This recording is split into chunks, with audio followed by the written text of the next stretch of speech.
Hi everybody, welcome to another video. I'm Mark Wallace, and in this episode we are going to be talking about calibrating our Sekonic light meter. Now, why do you want to calibrate your light meter? Well, there's a couple of really significant reasons. The first is it's going to give you the absolutely most accurate readings for the system that you're using. And the second is that it is going to unlock some of the advanced features of your light meter, specifically the analog scale, where you can plot on your meter where things are falling inside the dynamic range of your camera. You can know if your exposure is clipping, where the highlights are, the shadows, the midtones, the whole thing. You can see it right on the meter before you take a single shot. It's a really incredible feature of the Sekonic light meters. In fact, it's so incredible, I have created an entirely different video all about the analog scale. I've included a link in the description of this video, so you can click on that and take a look at that and learn all about it. Okay, now the stuff that we're going to be talking about in this video works with the L-478 series Sekonic light meters, the L-858 series light meters like this one right here, and the older L-758D-U or Cine light meters. And so if you've got one of those, stick around, we've got a lot for you. So I mentioned before that this works and gives you the most accurate readings for the system that you're using. What is a system? Well, this is a system. So it's the camera that you're using, it's the lens that you're using, it's the ISO that you're shooting with, and it's the lighting. So I'm using studio lighting right here, specifically my Elechrome lights. And so that lighting could be studio lighting, it could be constant lights, LED lights, it could be ambient light, the sun. It tends to be a little bit more complicated to calibrate your meter using studio strobes. And so that's what we're going to be doing in this video, because if you can do that, you can calibrate to any other light source. And the other thing that might be a part of your system is the profile that you're using in your camera. So if you're a JPEG shooter, maybe you're a wedding or event photographer, and you're always using a consistent picture profile, that might be considered part of your system, because you want to know where things are going to be clipping, where the blacks start and where the highlights end, where things are overexposed. And that can happen if you're compressing or adding lots of contrast using a picture profile. So normally you wouldn't use that, but if you are one of those shooters that uses JPEG for all of your stuff, well, you might want to include that. It'll make a little bit more sense as we go along. Now, you're going to need a few things to calibrate your light meter. The first thing you're going to need, obviously, is your system. You're going to need your lenses that you want to calibrate, your cameras that you want to calibrate to, the lighting that you're going to be using, all of that stuff. And so you want to get into a place where you can set all of that stuff up and do all of the stuff we're going to be talking about in this video today. So the system, obviously, you need that. Also, you need an exposure profile target. So I'm using this one right here. This is the new awesome exposure profile target mini. It's the latest and greatest. It's going to simplify everything. So if you're looking for the target to use, this is the one to get. It's brand new. It just came out.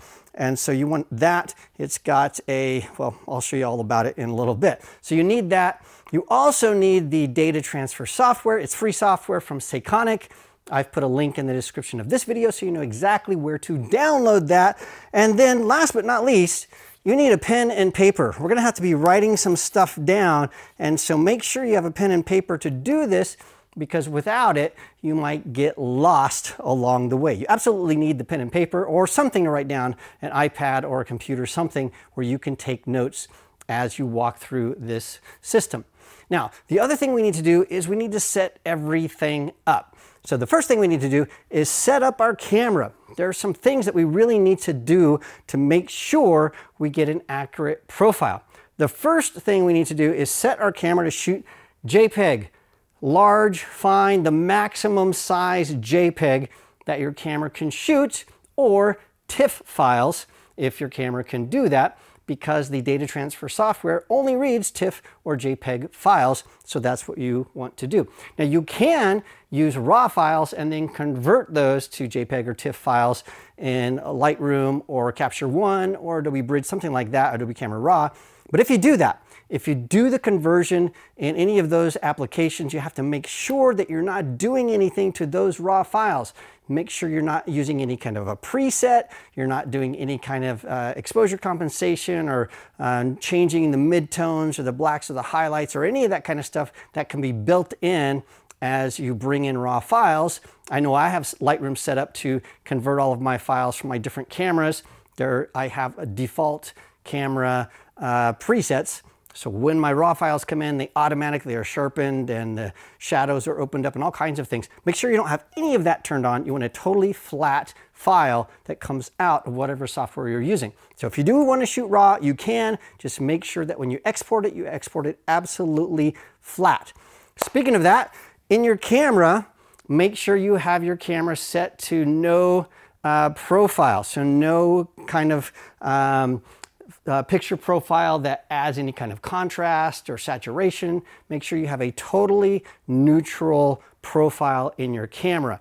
The other thing you want to do is, if you do shoot, as I mentioned before, with consistently with certain camera profiles, if you're an event photographer, wedding photographer, a concert photographer, something, and you're shooting JPEGs, then you want to shoot the calibration stuff with that profile turned on.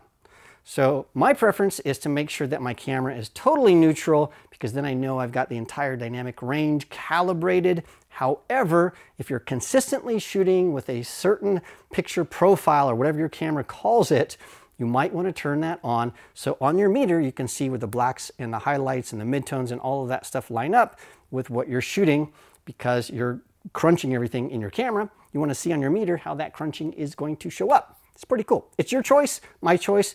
No profile, everything neutral in the camera. The other thing we need to do with our camera, make sure you have autofocus turned off.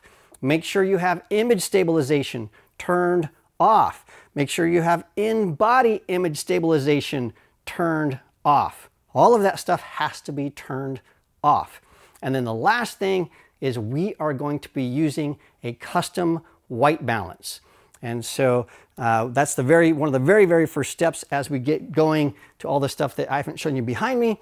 But we're going to be using a custom white balance. So make sure your camera is set to a custom white balance. Okay, that's all the camera. Basically, you want it to be totally neutral, nothing going on there, no compensation, no auto focus or image stabilization, nothing like that set up in your camera. Now, let's talk about the meter.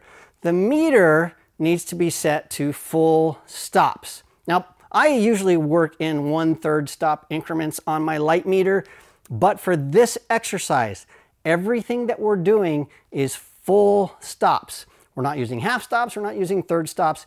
Everything we're doing is going to be full stops. So you need your meter to be set to full stops so that the stuff that you read on your LiteMeter matches what we're going to be putting into our data transfer software. It expects full stops. So make sure the meter is set to that. And then the other thing that you want to do in your LiteMeter is, if you have any camera profiles that you've already built, you need to shut those off. So you need to set your meter to the default profile, which is absolutely nothing. So all that's done. We've set up our camera, we've set up our meter. Now it's time to set up our gear, our lights and our camera and our exposure profile target.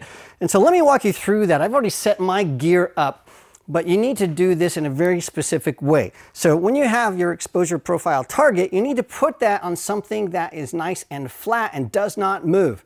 And so I'm just using a nice reflector holder. It allows me to sort of clip that in. You can use a wall, you can tape it to maybe some seamless background, but it has to be flat, and you have to be able to flip that back and forth. So tape works great on a wall as long as it's like gaffer tape, something that you can peel on and off. If you do use tape, only put it on the black part of the exposure profile target, but you're gonna need to be flipping this back and forth as you're creating your different profiles. And so that's the first thing. The second thing you need to do is put your lights at about a 45-degree angle. And the reason we're doing that is so that we have a nice even exposure across the entire profile target. We don't want any hot spots, we don't want any dark spots, we want it to be consistently lit. And so it's absolutely equal across the entire target. And then the other thing is, we want our camera to be absolutely 90-degree perpendicular to our target. And we need to have our camera on a nice sturdy tripod. We do not want that to move, because we're going to be doing multiple shots over and under exposing. We have to line everything up. The other thing that we have to do is, we want to make sure that our exposure profile target fills about 80% of the screen, something like that. And so make sure your camera is close enough that you can focus and fill the frame. If you can't, you might want to zoom in a little bit, but you want to make sure you get about 80% of the screen nice and full with the exposure profile target. And then last but not least, I mentioned it before, you're going to need a notebook, pen and paper, an iPad, a computer, something to take notes because you're going to need to know how what's happening with your meter. You're going to write a bunch of stuff down. So now that we have our gear set up, it's now time to start shooting and creating our profiles. Now the first thing we have to do, remember the system isn't just our lights and our lens and our camera, but it's also our ISO value. So we're going to be shooting several shots of the exposure profile target at ISO 100 and ISO 200 and ISO 400. Why those values? Because those are the values that I use with this system in the studio. If you use different ISO values, or maybe you only use ISO 1 or maybe only ISO 200, that's what you want to use in your profile. You want to include all the stuff that you would normally use with the system that you're using. So again, for me, it's these lights, that lens, that camera, and ISO 100, ISO 200, and ISO 400. And so we're going to begin by shooting what's called in normal mode. This is going to work for most photographers. We will take a normal exposure and then we will overexpose by 3 stops and underexpose by 3 stops. We will take those images for ISO 100, 200, and 400, and then we'll put those into the data transfer software, and poof, we will have a profile for this system at those ISO values. It's pretty cool. So we need to start by setting our camera and our meter to make sure they are in agreement. And so remember, we're using full stops. So we're going to begin at ISO 100. My camera is set to ISO 100. My shutter speed is at 125 because the very edge of my sync speed is 250th of a second. I don't want to get to the edge, so I'm going to go 1 full stop down, which is 1/25th of a second. Remember, full stops. We're only using full stops. So once that's done, I need to make sure my meter agrees with that. And so I've put those values in my meter. So we got that all set up. And now what we need to do is we need to adjust our lights until they are at our standard exposure value.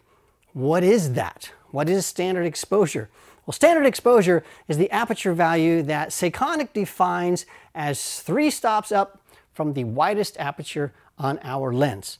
Now, to understand all of that stuff, I have my little iPad here, and I've got some stuff. We're going to be looking at a bunch of numbers here. So let's take a look. I have a list of all the full stop aperture values, all the way from 0.5 up to f128. Now, I don't know if any lens that goes from 0.5, f0.5 up to f128. So we're going to look at a more realistic lens. And so that's the lens I'm using right now. So it goes from f2.8 all the way up to f22. So that's a pretty standard range of a professional lens. It might go 2.8 up to f32. It might go down to f1.2 or f1.4, something like that. But we're going to work with the lens I have right here. So it starts at f2.8. That's the widest aperture value. So what is our standard exposure? Well, let's take a look. So our standard exposure is 3 stops from the widest aperture value. So the widest aperture value is f2.8. So that is this right here. So let's go up 1, 2, 3 stops. That's f8. So our standard exposure for this lens is f8. And so what we need to do is we need to meter this and adjust our lights, make them brighter or take them down so that our meter reading is at f8. Now, if you have a keen eye, you can see that behind me, we have the gray card out. That's what we're going to start with. So I'm going to zip over here and I'm going to meter on this gray card. I'm going to make sure I'm standing behind where the exposure profile is. So I'm metering this and I get a value of f8 because I metered it in advance. So you can see we are at f8. So now what I'm going to do is I'm going to set my camera to f8. So I've got that at f8 there. And then I will take a photo. I've got that photo there. Then I'm going to go in and I'm going to set my custom white balance to the photo that I just took. And now we've set our white balance correctly. So that's the first step, is to find our standard exposure, adjust our lights brighter or darker until we meter exactly at that value. And then we set our camera to that exact same aperture value and then get a photo of our gray card so we can set our custom white balance. That's the first step. Now the second thing that we need to do is we need to overexpose and underexpose by 3 stops. So let's look again at our little chart here on the iPad. I'm going to erase all this stuff that we just did. So remember, F8. F8 is our standard exposure. That is our anchor point. That is where everything starts. This is really important to understand later on when we get into more the extended mode shooting and doing some more shifting of exposures. We need to remember that that standard exposure is what anchors us. That's what holds us together. Remember the standard exposure. So for this, it's F8. So I want to overexpose by 3 stops. So let's count that out. We got 1, 2, 3. So F2.8 is 3 stops overexposed. The other way around, 1, 2, 3. So F22 is -3 stops underexposed. So what we're going to do is we're going to set our camera to F8. We're going to flip the exposure target around so it's got the profile. And then we are going to meter and make sure that it's exactly at F8. And then we're going to do some other things. So let me flip that around really fast. So I'm going to come over here. I'm going to flip this around so that the exposure profile is facing the camera. Okay, we've got that. Then the next thing we need to do is we are going to meter right at the center of this exposure profile. I'm going to step out of the way of the light. So I'm metering there. And I need to meter all around this to make sure that the light on all 4 corners across this profile are the same. So if it's not the same, you might need to move a light farther away or closer from one of these 2 sides to make sure that the exposure is consistent across the entire profile. So it needs to be within 1/10 of a stop. So mine is, so I'm going to meter this again right at the center, and I have a value of 8.0 and 1/10 of a stop. 8.0 and, oh, actually 0. 8.0 and 0. So it's dead on at F8. So I'm going to take my piece of paper here. This is the thing I said that's really important. I'm going to take this and I'm going to write down ISO 100. So ISO 100 and an incident metering, that meters at F8.0 and 0/10 of a stop. Dead on at F8. Once I have that, I'm going to change my meter to reflected mode. So now I'm looking through this and I'm seeing the light reflected off the target. I'm going to make sure that I'm standing exactly where my camera position is, and I'm going to meter the center gray patch on the exposure profile target. So I'm going to go over here. So I'm going to stand right where my camera is. I'm going to go right to the center gray patch. I'm going to meter this 1, 2. I'm going to make sure I do this 2 or 3 times to make sure it is absolutely dead on, and it is. And this value is showing 8.0 and 7/10. So I need to write that down. So with reflected, it is F8.0 and 7/10 of a stop. We need to write that down. So we have the difference between our incident light and our reflected light. And when we calibrate this, those later on should agree, which is sort of cool. So now that we've done that, we're ready to shoot our 3 exposures for ISO 100. So the first thing we're going to do is we're going to shoot our standard exposure at F0. So I'm going to make sure that my camera is focused. It's at F8. Everything is correct. So I'll take my first shot, click. Then I'm going to change my my aperture value to 2.8. So we learned why we need to do that. That's 3 stops overexposed. Click. Then I'm going to change that value all the way down to F22. It's 3 stops underexposed. done. Okay, we just shot in normal mode our standard exposure plus and minus 3 stops at ISO 100.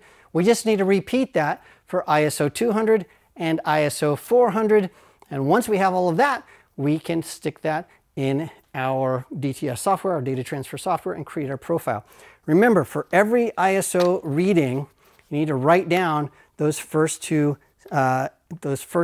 meter readings. So let's do it. Let's take this. We're going to change this to ISO 200. Okay, now that I've set that to ISO 200 on my meter, we need to go and meter this. Remember, our standard exposure is f8. So when I meter this, that's at f11. That's a full stop overexposed. So what I can do is I can go into my meter. Because I've got remote control on my meter here, I can make adjustments right on the meter. I'm remote controlling my lights. And then let's meter this again. That's at f8.3. I'm going to take it down 1/10 of a stop. See if I can get a little bit closer. That's pretty good. Let's take that down a little bit more. Pretty good. One more time. I'm just making minor adjustments to see if I can get it dead on at f8. Okay, so I'm at 8.01 it looks like. 8.0. Okay, pretty good. So I'm going to meter that again. So that's 8.0. I'm metering the sides here. They're all metering the same. So this one actually meters at 8.0 and 1/10. So for ISO 200, I need to write that down, 8.0 and 1/10. So incident F 8.0 and 1/10. Now let's do our reflected. So we're going to switch this over into reflected. Again, I'm going to go right where my camera position is, right on the center. That's 8.7, just like before. Yep, 8.7. So I'm going to write that down. Okay, F8.0 and 7/10. So that's ISO 200. And now we just do the same thing for ISO 300, and we're ready to go over into the data transfer software. We're now at the very final step, and that is to take all of the stuff that we just shot in the studio and put that into the computer and then get it finally into our LiteMeter as a camera profile, the system profile.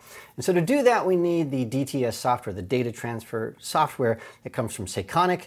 I've put a link in the description of this video so you know how to download that. It's free software. I've already opened that on my computer, and we're going to get to what all these different windows mean here in a little bit. The first thing I want to do is I want to remind you what we did in the studio. So remember, I took a bunch of notes here for ISO 100, 200, and 400, the incident meter reading and the reflected meter reading of each of those. And then I took some photos, the standard exposure over and under exposed. And so to keep track of all of that, and so you know exactly what I wrote down in my notebook, I put this into a spreadsheet so that you can actually read it. So let's just look really quickly. We shot at ISO 100 and we did a set of photos. We did a set at 200 and a set at 400. Remember, I recorded the incident value at ISO 100, f8 and 0/10. I wrote that down. F8 and 7/10 for the reflected meter reading, and then values for ISO 200, incident and reflected, and ISO 400, incident and reflected. So that's all the stuff that I wrote down here in my handy dandy notebook. And just for sanity, I also wrote down what the standard exposure value was and what the over and under was. And so that's right over here. Our standard exposure value was f8, underexposed was f22, and overexposed by 3 stops was f2.8. So we're going to use these values when we enter this data into our DTS software. So the other thing I did is I already went in and I took all of those JPEG files and I threw them on my hard drive. And so you can see here that I have several folders because I profiled a bunch of different things. We're going to be looking at this one right here. This was a normal profile, just plus and minus 3 stops, using my Canon 70 to 200 millimeter lens. with my ELC 500 flashes. I highly recommend, as you're building out profiles, that you store them in folders that are descriptive so you know exactly what they are if you have to come back to them in a year or two later. If I open that, another thing that you should do, and that is to take those images and put them in subfolders for each ISO rating. So ISO 100, I have my normal exposure, I have my overexposure and my underexposure. The same thing is true of ISO 200 and ISO 400. So I've organized everything. This is going to be key, making sure you have all of your information organized that you wrote down. Make sure that you take those JPEG files, put them in your computer, put them in subfolders for each ISO value in something that makes sense that you can go back to later. And you'll see why as we zip over here into the DTS software. Okay, so here's our DTS software. And what we want to do is we want to create a new profile. Right here we want to say create a new profile. We're going to take something from scratch. So I will click on that, and then it's going to give me three options. Now we could just do quick mode. Quick mode works if you do one ISO value with one light source and you're just doing a normal reading. So plus and minus 3 stops and a standard exposure value. That's the quick mode. But we did several ISO values. So we need to do the advanced mode. So we are going to click on advanced mode, and then we get this window. And so it's going to walk us through step by step, all 6 steps. It's going to walk us through how to do this. It really makes sense. Now the Exposure Profile Mini is the equivalent of the Exposure Profile 2. It's the small version of the Exposure Profile 2. And so we are going to select normal mode. So we did that. Now, just something to note here. This says plus or minus 5 steps.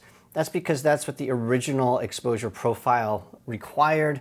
That's not what the Exposure Profile 2 requires. It only requires plus and minus 3. And I know that from the software guide that comes with the DTS software.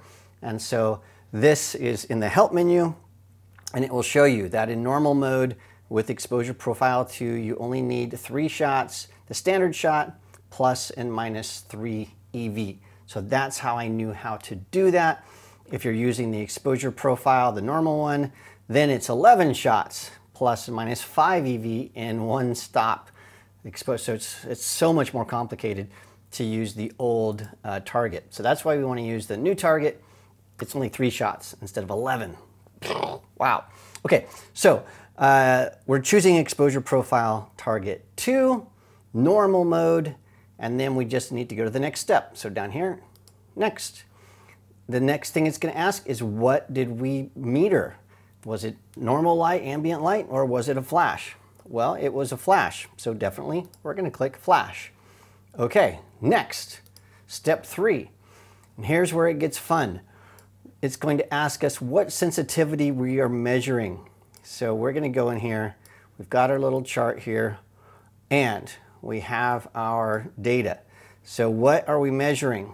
Well, we're measuring ISO 100. ISO 100, so make sure this says ISO 100. That's our first set. What was our incident reading? So our shutter speed was 125. Remember, full stops, we set it to 125. And if you look here, you can only select full stops. So that's why I said make sure your meter's at full stops and make sure you operate everything on your camera in full stops, because if you did something like 180, well, that's not there. You have to use full stops. Okay, what's the aperture value that we read? Well, over here we can see that we had f8 and 0/10 for our incident meter reading. That's what I wrote down. So here we will put in f8 and 0 stops, 0/10. Our reflected meter reading for ISO 100, f8 and 7/10. So we'll go over here, f8 and 7/10. That's why you need to write this stuff down, because you have to put it in the DTS software. Okay, that's done. What's next? Well, let's click next. And then that takes us to this. It's going to ask us where our files are. Where are the files that we're using? So what we're going to do here is we're going to go here to the folder. We're going to go into our normal mode, Canon 7200. That's what I shot, ELC 500. And let's go in here to ISO 100. This again is why you do subfolders for each ISO. And I'm going to open that subfolder. And what it is going to do is it's going to look for 3 images. And guess what? Because there's only 3 images in there, it's found them. Now what we can do is we have to click on each of these images. So I'm going to click on the first one down here. And this isn't really easy to see because of the colors they chose. But if I click on that first one, it gets a little checkbox.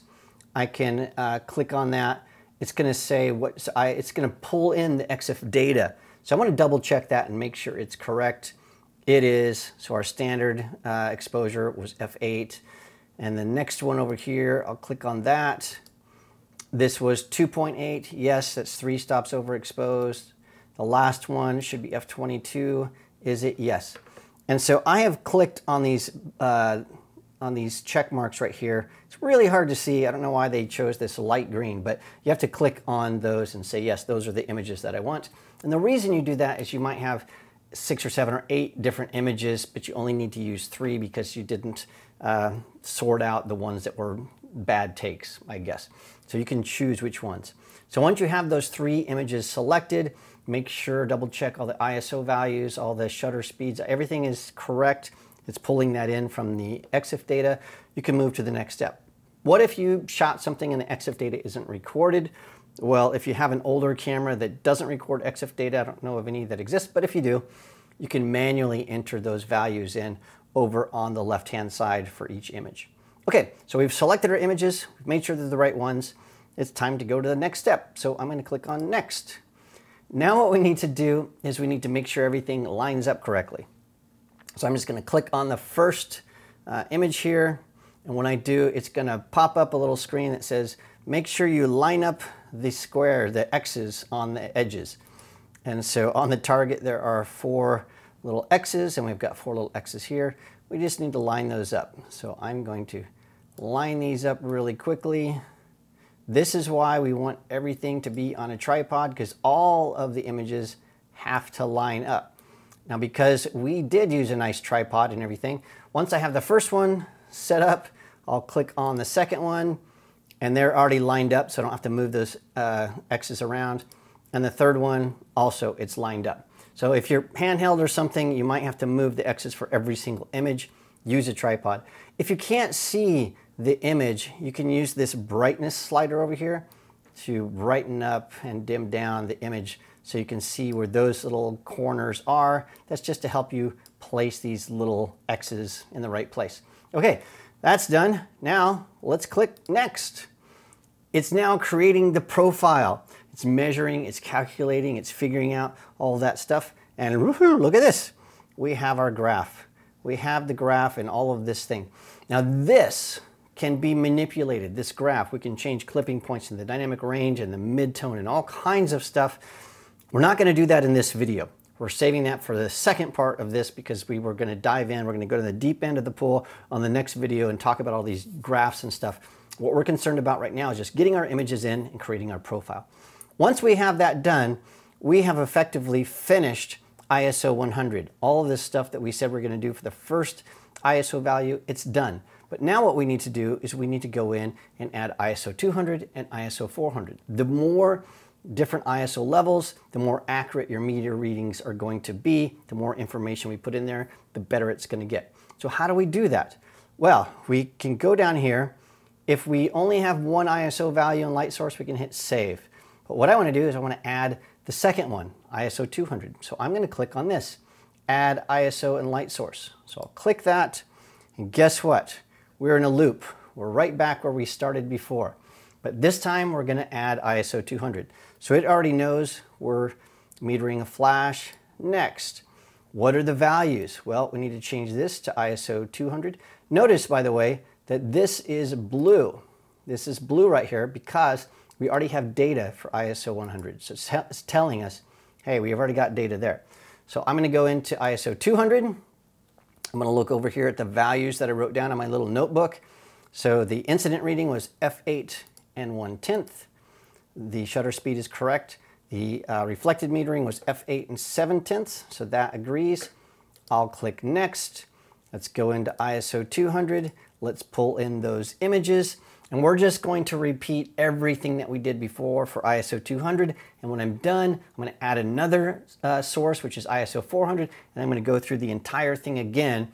And then when we're done with that, we'll go to the next step. So let me just do this in super fast, super rapid motion. Okay, all of our ISO values are in. So we just go with ISO 100, go through all of the steps, add a source, go through ISO 200, go through all the steps, add a source, go through ISO 400.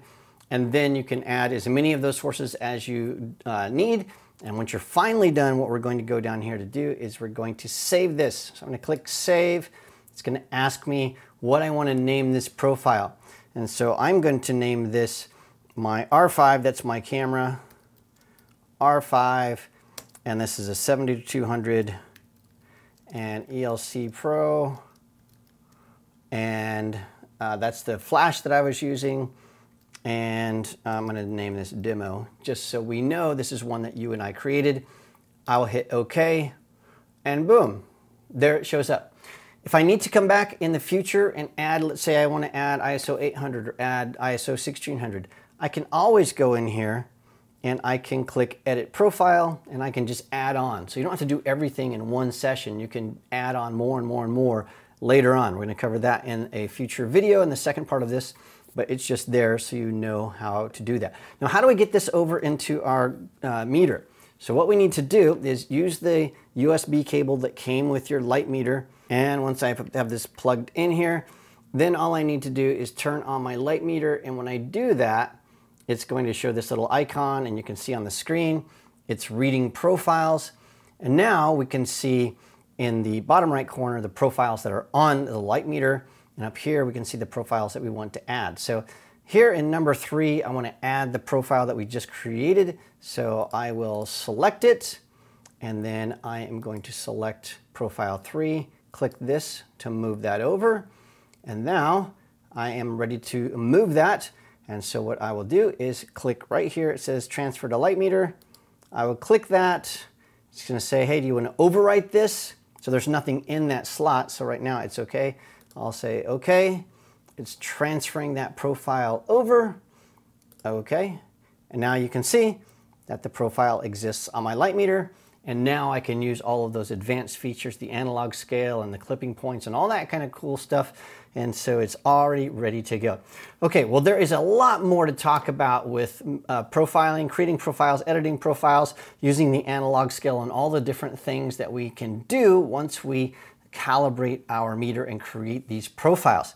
And so in the second part of this series, we're going to dive into the deep end of the pool and go through all of those different things. We're going to learn about shifting exposures and doing stepped exposure readings so we can do high dynamic range profiles for medium format cameras, and just all kinds of really interesting and fun stuff. And so if you want to do more than just create a simple profile and use that in the studio, you want to come back for the second part of this video, because it goes into a lot more about the DTS software and all of the different things that we can do, and really a lot more advanced topics concerning profiling and calibrating and using your Sekonic LiteMeter. Thanks so much for joining me for this video. Don't forget to like, subscribe, and if you like this kind of stuff, consider becoming a channel member for deep dives into all kinds of different topics, more specifically studio lighting topics and working in the studio. So it's all for our Snap family members, and so consider doing that. Thanks so much for joining me, and I'll see you in the next video.